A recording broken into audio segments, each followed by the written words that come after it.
Alors bonjour à tous, aujourd'hui on va parler de SEMrush. Donc SEMrush, qu'est-ce que c'est? C'est un logiciel SEO qui permet d'analyser la concurrence, de faire des recherches de mots-clés, de rechercher des opportunités de liens, de traquer son ranking, de savoir quoi faire pour améliorer son SEO sur sa page, en dehors de ses pages, tout plein d'outils pour faire en sorte d'avoir un énorme avantage sur ses concurrents. Et c'est juste absolument indispensable pour le SEO pour pouvoir suivre son évolution et voir les mots-clés que vos concurrents utilisent. À savoir que SEMrush, c'est gratuit jusqu'à un certain nombre de recherches et puis ça devient payant. Donc vous avez le lien juste en dessous, c'est assez cher, hein, je vous le dis directement, c'est 100 € par mois. Mais 100 € par mois quand vous avez une boutique qui tourne, c'est pas un souci. Donc moi j'ai l'abonnement pour le coup.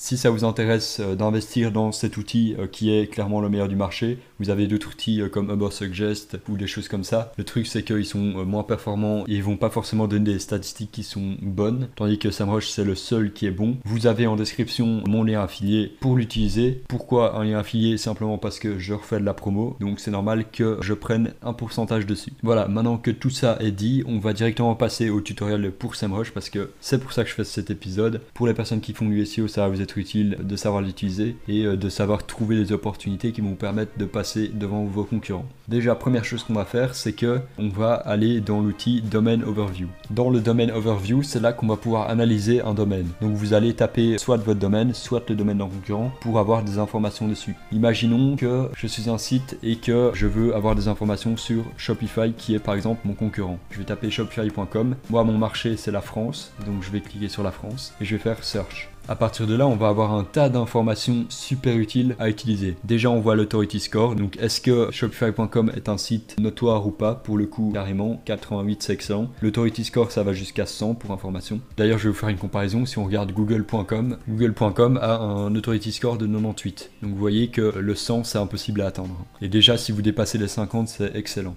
On va retourner sur Shopify.com. Vous voyez le trafic mensuel que le site reçoit. Ici, 168 000. Attention que c'est uniquement pour la France. Si j'avais cliqué worldwide, on serait dans des millions évidemment. On voit le trafic ici payant qui est utilisé par Shopify. On voit leur nombre de backlinks et le nombre de domaines référents. Et on voit le nombre de publicités qui sont affichées sur Internet. Ensuite, juste ici, une courbe super intéressante qui permet de voir le trafic de Shopify sur les dernières années. Donc là, sur les 2 ans, on peut trier 1 an, 6 mois, 1 mois. Et on peut voir aussi sur toute la durée de l'existence de Shopify. Donc on clique All Time. Et on peut voir que ça a débuté aux alentours de 2012, je dirais, quelque chose comme ça. Donc à l'époque 2012, 78 de trafic Shopify. Puis on peut voir qu'en 2014, ils sont montés à 33 000, puis en 2017 à 83 000, jusqu'à leur apogée fin 2019, début 2020, où ils étaient à 354 000. Alors si vous vous demandez pourquoi il y a eu un gros drop ici, c'est pas forcément que Shopify a pris un coup dur, c'est simplement une mise à jour Google qui a touché absolument tous les sites dans le monde. Donc même moi, mes sites, ils ont eu un gros coup dur à ce moment-là. C'était en mai 2020, il y a eu une mise à jour importante sur Google et le ranking dans les résultats de recherche Google ont été retravaillés. Donc inévitablement, certains sites ont pas mal souffert. Donc voilà, ici vous avez toutes les informations. Vous pouvez voir aussi le pourcentage de trafic par rapport au pays. Donc on peut voir que le premier pays pour Shopify, c'est les États-Unis, ensuite le Royaume-Uni, puis les Philippines. Ici, on a un outil assez intéressant qui nous permet de voir toutes les features sur lesquelles Shopify apparaît. Donc, il faut savoir qu'il y a plein de features sur Google. Vous avez notamment les questions fréquentes. Donc, quand vous tapez une question sur Google, vous avez des questions fréquentes qui apparaissent. Je vais directement vous montrer ça. Si on tape où vit le panda roux, vous avez ici d'autres questions posées qui sont des questions fréquentes. Et dans SEMrush, ça se traduit par People Also Ask. Donc c'est ce petit truc ici. Et ça, on peut voir que Shopify est ranké sur 541 requêtes et que ça représente 1,54% de leur trafic. On peut voir aussi que les reviews sur Shopify, ça représente 20% de leur avis. Donc probablement via de l'affiliation. Et on peut voir que le deuxième plus gros truc, ce sont les FAQ sur Shopify. Donc tout ça, ce sont des choses qui s'affichent dans Google et vous pouvez en apprendre plus sur chacune de ces fonctions via Google, simplement en recherchant par vous-même. Ici, je vous parlais des mises à jour Google. Vous voyez ici tous les petits G, tous les logos Google, c'est toutes les mises à jour qu'il y a eu. Donc notamment la mise à jour de mai ici. Et si vous cliquez dessus, vous avez les informations par rapport à cette mise à jour. Donc ici, il s'agissait en mai 2020 d'une core update, donc une update super importante, qui a causé une certaine volatilité dans les résultats de recherche. Ensuite, on peut voir les meilleurs keywords organiques de Shopify, donc les mots-clés principaux qu'utilise Shopify. On peut voir que 12% du trafic de Shopify Shopify provient du mot-clé Shopify. Ensuite, 3% provient du mot-clé Shopify Login. Et puis 3% provient aussi de Shopify gratuit. Vous pouvez voir les détails pour tous les mots-clés. Donc voilà, là vous avez littéralement tous les mots-clés par rapport au trafic que représente Shopify. Donc ça c'est super intéressant pour analyser vos concurrents. Imaginons que vous avez un concurrent qui a pas mal de trafic. Vous allez voir sur SEMrush ces mots-clés et vous pouvez voir par exemple s'il a 20% de trafic sur un mot-clé. Essayez de ranker sur ce mot-clé vous-même et si vous rankez sur ce mot-clé à sa place, vous détruisez 20% de son trafic et vous allez clairement bien le dépasser avec ça. Donc super intéressant, ça permet aussi de voir le volume trafic. Donc on voit sur le mot-clé Shopify, il y a 165 000 recherches mensuelles en France en tout cas. Et ici on peut voir la page sur laquelle ça redirige. On peut aussi voir le changement de position. Donc on peut voir qu'il est passé de position 2 à position 2, donc ça n'a pas changé. Par contre par ici on peut voir qu'il est passé de la position 17 à la position 16, donc il a gagné une position. On peut voir ici aussi les SERP features, toutes les fonctionnalités dans la SERP qui sont ajoutées que Google met en avant pour comprendre un contenu. Si vous voulez en savoir plus là-dessus, je vous rappelle que vous avez ma série de formations sur le SEO. Je vous mettrai un lien vers la playlist en description si ça vous intéresse d'en savoir plus. Et donc ici, vous pouvez y aller. Vous voyez absolument tous les mots-clés de Shopify. Vous pouvez afficher, il y a 671 pages, donc let's go pour y aller quoi. Si on revient à l'analytics, donc ici vous allez voir l'organic position distribution, donc la disposition des mots-clés dans les résultats de recherche. Donc on peut voir que Shopify a 5,5% de ces mots-clés qui sont entre la première et la troisième position. Au contraire, il a 46,25% de ces mots-clés qui sont entre la 51e et la 100e position. Donc ça vous permet un peu de voir la répartition de vos mots-clés. Et par exemple, si vous avez énormément de mots-clés ici et très peu en première et troisième position, ça serait peut-être le bon moment d'augmenter la qualité de vos backlinks ou des choses comme ça. Ici, on peut voir les principaux compétiteurs de Shopify, ou du moins compétiteurs selon SEMrush. Donc on voit Oberlo ici qui a 1400 mots-clés en commun avec Shopify sur lesquels dans la SERP il se discute avec. Donc très probablement que le blog d'Oberlo entre en compétition avec le blog de Shopify sur certains mots-clés. Et donc ici, on peut voir Shopify.fr, bon c'est la même chose, c'est juste que c'est différent de Shopify.com, c'est un autre nom de domaine. Voir par exemple BigCommerce ici qui est un concurrent de Shopify, etc. Donc ça vous permet, vous quand vous cherchez vos concurrents, de retrouver encore d'autres concurrents. Alors ici on peut voir que Shopify domine clairement le marché. Donc on a le nombre de recherches par mois en trafic à la verticale et à l'horizontale on a le nombre de mots-clés. Donc on voit que Shopify est ranké sur 2,5 millions de mots-clés, ce qui est gigantesque, et qu'ils ont 11,5 millions de trafic mensuel. Et leurs concurrents qui sont très loin derrière. Donc ici ça vous permet de voir quels sont vos concurrents qui sont devant vous, quels sont vos concurrents qui sont derrière vous et d'analyser leur trafic, etc. quoi. Ensuite vous avez ici le branded traffic. Imaginons que vous avez un site et qu'il y a beaucoup d'utilisateurs qui tapent le nom de votre site dans Google. C'est considéré comme du trafic brandé, c'est-à-dire que votre site est suffisamment connu pour que les gens aillent taper leur nom dans Google. Et donc on peut voir ici qu'en juin 2020, le branded traffic de Shopify représentait 40% de son trafic. Donc en gros, 40% des personnes qui arrivaient sur Shopify, ils venaient parce qu'ils tapaient Shopify. Ça c'est un excellent indice SEO parce que ça montre que votre marque a de l'autorité et que si les gens tapent le nom de votre marque dans Google, c'est positif là-dessus quoi. Ici vous avez la comparaison de branded versus non-branded traffic et on peut voir les détails. Ici on a des informations sur les keywords de Shopify, donc on peut voir que Shopify fait pas mal de pubs sur le dropshipping et sur Facebook et qu'ils investissent pas mal d'argent parce que généralement ils sont en position 1, donc ils sont les premiers. Étant donné que Google est un système d'enchères, c'est celui qui met le plus d'argent qui arrive en premier. Donc Shopify investit en masse sur le dropshipping visiblement. Même chose ici, on peut voir les principaux compétiteurs payants, donc on peut voir Wix.com, CJ Dropshipping, Oberlo, Dropeasy, etc. Ensuite ici on a des prévisualisations de leur publicité. Donc exemple, vous voulez comprendre pourquoi un concurrent a plein de visites. Le truc c'est qu'en organique il n'est pas forcément bien ranké. Ici vous allez pouvoir voir les pubs qu'il fait et vous en inspirer si vous voulez aussi lui passer devant quoi. Ensuite ici on a les backlinks de Shopify. Donc on voit tous leurs backlinks, donc de quelle page ça vient et vers quelle page ça mène et si c'est du follow ou de no follow. On voit ici que Shopify a je dirais 60% de liens do follow et 40% de liens no follow. Et ensuite on voit ici les types de backlinks, donc vous avez les liens qui sont mis sur le texte et les liens qui sont mis par exemple sur les images. Forms et frame links, je vous avoue que je ne sais pas ce que c'est, donc je ne vais pas m'attarder là-dessus. Ici vous pouvez cliquer sur View Details et dans les détails on peut voir là où Shopify a ses liens. Donc on peut voir que sur starcounter.com ils ont un lien, sur gallerychandelier.com ils ont un lien, sur Magistro ils ont un lien, etc., etc. On a toutes les informations de tous leurs liens, de tous les sites, etc.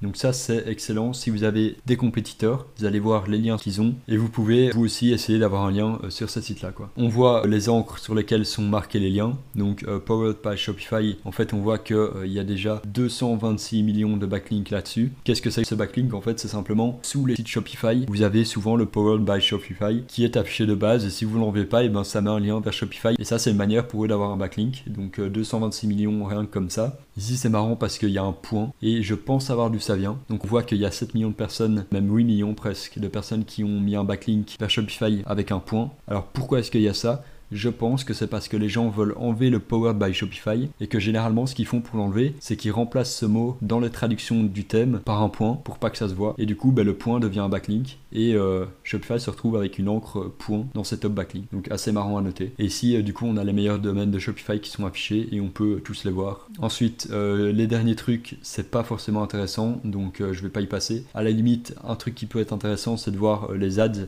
qu'ils utilisent. Donc si vous avez des concurrents, vous pouvez voir les images qu'ils utilisent en publicité sur d'autres sites. Ça vous permet de vous en inspirer et de voir ce qui fonctionne pour eux, quoi. Ensuite, ce que vous pouvez faire, c'est comparer des domaines. Donc comparer les statistiques de deux domaines. Donc voir qu'est-ce qui fonctionne chez l'un, qu'est-ce qui ne fonctionne pas chez l'autre, etc. Vous pouvez ici, Growth Report, voir sur les 6 mois par exemple, comment a évolué le domaine Shopify, etc. Et comparer par pays, donc voir en France par exemple par rapport aux US, comment est-ce que ça se comporte sur Shopify. Quelles sont les différences, etc. Ensuite ici on a le Traffic Analytics, donc qui vous permet d'avoir des informations supplémentaires. En fait ça vous donne limite les informations qu'il a sur la Search Console qui normalement sont accessibles à personne, mais là vous pouvez y avoir accès. Donc on voit qu'en avril 2021 ils ont 131 millions de personnes qui ont visité leur site, dont 33 millions d'uniques visiteurs. En moyenne les personnes visitent 2,3 pages. La visite moyenne dure 9 minutes, ce qui est plutôt excellent. Le taux de rebond est de 61,14%, donc ça veut dire que 6 personnes sur 10 s'en vont de leur site après avoir vu la première page, donc c'est assez bas, c'est assez bien. Si on peut voir les trends, donc on peut voir que l'ordinateur fixe reste majoritaire par rapport au mobile, ce qui veut dire que les gens qui utilisent Shopify préfèrent utiliser Shopify pour le moment sur ordinateur fixe. On peut voir ici les meilleures pages de Shopify, donc le login, Shopify, Lookup, Select, etc. On peut voir les sources de trafic, etc., etc., etc. Bon, vous avez énormément ici d'outils d'analyse. Je vais pas tous les voir en revue parce qu'au final, vous pouvez visiter ça par vous-même. Mon but ici dans ce tutoriel, c'est de vous montrer pourquoi est-ce que SEMrush est super puissant et comment l'utiliser. Et donc, je vais directement passer à des fonctionnalités qui vont vous être utiles. Ici, vous avez le backlink audit. Donc, vous allez pouvoir un audit sur vos backlinks. Imaginons que je veux avoir un audit sur themefastseo.com. Et donc, on va faire le start backlink machin. Alors, pourquoi est-ce que je le fais sur themefastseo.com? Simplement parce que themefastseo.com a très peu de backlinks, tandis que si j'avais fait avec Shopify, le truc aurait duré 3 heures, donc ça aurait été chiant. Là c'est juste pour vous montrer en exemple ce que ça fait. Voilà, donc là on a les résultats, on peut voir qu'il y a un referring domaine qui mène vers themefastseo.com, que c'est en dofollow, que ce domaine a 152 backlinks vers themefastseo, qu'il y en a 79 nouveaux et qu'il y en a 3 broken, donc ça à la limite ça peut être pas mal pour les remplacer. SEMrush vous explique aussi les backlinks qu'il faudrait supprimer ou qu'il faudrait mettre en nofollow par exemple. Donc voilà, vous avez toutes les informations qu'il vous faut pour traiter vos backlinks ou même voir les backlinks des concurrents et pouvoir par exemple voir les backlinks des concurrents, les liens cassés et prendre leurs liens cassés pour les mener plutôt vers votre site, quoi. Donc tout ça je l'explique dans la formation SEO si ça vous intéresse.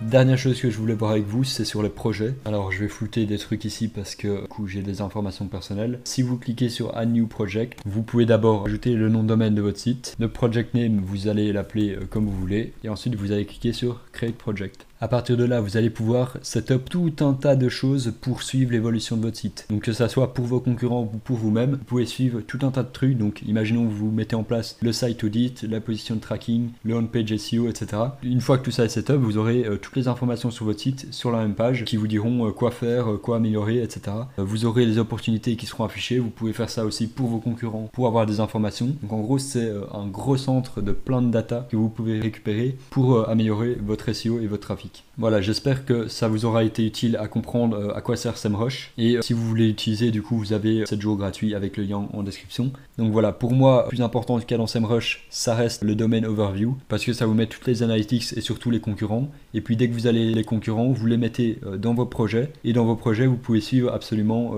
toutes leurs positions, leurs mots-clés, etc. Ça vous permet d'être réactif et de ne pas vous laisser dépasser par la concurrence en fait. Donc eux, ils n'auront pas SEMrush, ils vont pas voir votre évolution, ils vont pas voir votre trafic, etc. et du coup ils vont passer à côté d'un tas d'opportunités. Et vous, vu que vous aurez SEMrush, à chaque fois qu'ils vont faire un truc, vous serez averti, vous serez notifié, vous pourrez réagir en conséquence et être ranké bien avant eux sur Google, quoi. Voilà, j'espère que cet épisode vous aura aidé à mieux comprendre comment fonctionne SEMrush. Si vous avez des questions, n'hésitez pas en commentaire, j'y répondrai. Dans la prochaine vidéo qui sortira, on parlera de comment démarrer le dropshipping avec 0€, donc notamment avec le SEO. J'irai plus en détail sur plusieurs points. Donc si vous, ça vous intéresse de savoir ça et que vous n'avez pas beaucoup d'argent, etc., pensez à vous abonner, c'est gratuit. Et puis moi je vous dis à l'an prochain épisode.